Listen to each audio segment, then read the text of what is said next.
So I just finished this book with a couple of other co-authors, 3 other co-authors, and this was talked about on Wednesday, but I'm not going to talk about that at all.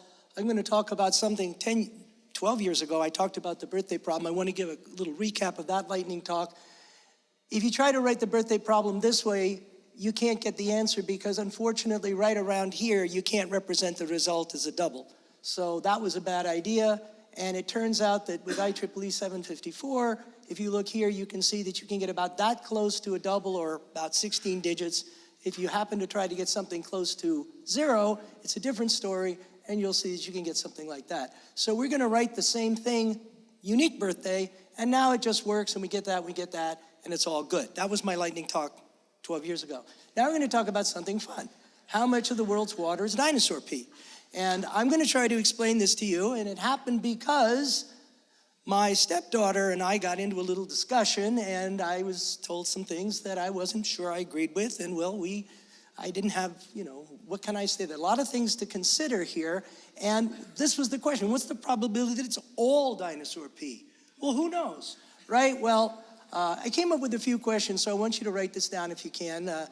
Remember your answers. First question is, how much of the world's water is dinosaur pee? There's multiple choice: 0, almost 0, some, almost 100%, or 100%. Second question is, what's the probability that it all is 0, almost 0, somewhere in the middle, almost 1, or 1? You're writing this down, right? The third one is, suppose the expected amount of mass turned out to be that of a single molecule. What would be the probability? And it's the same set of questions. And finally, if I had an 8-ounce glass of water, what would it be? So, okay, same thing. So just remember there are 4 questions, 5 possible answers, so that you got 1 in about 3,000 chance of getting it right by random guessing.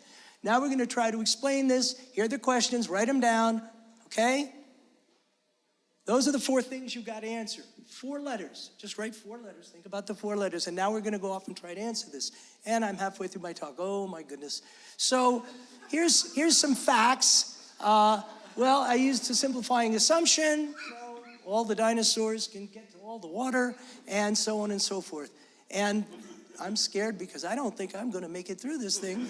But anyway, No, you're not gonna make it. well, we don't know.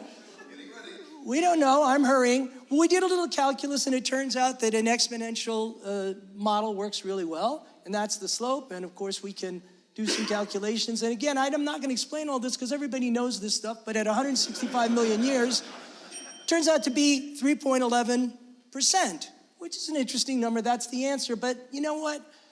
What if we use the daily rate instead of the yearly rate? And it turns out that that's an exact wash, it doesn't matter. So then we tried a different model.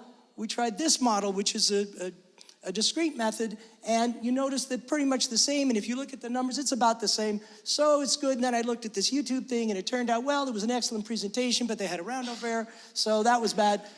Anyway, they used 186 million years, and so we had a different answer, and well, it's 10 times bigger, and I tried to do their thing and with the longer time, and well, at the end of the day, they had a bug, and they couldn't possibly represent this number, and so it was all bad.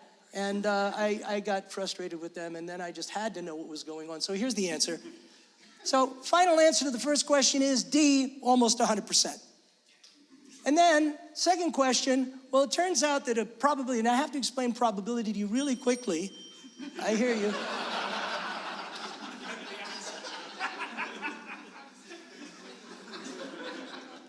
And we look at it, whoops, went a little fast. We look at it together, it looks like that. You can see it turns into a bell curve. And if we start looking at random numbers that don't have the same distribution, for example, the number of leading digits, you'll see that you get this kind of distribution, and you get something like this. The expected value, though, is 1.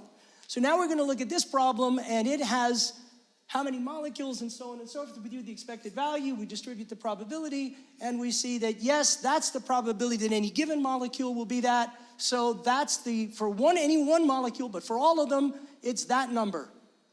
Okay, so now that's a big number. That's a lot of zeros. So answer is, it's really close to 0. These are really, you can't even represent these numbers.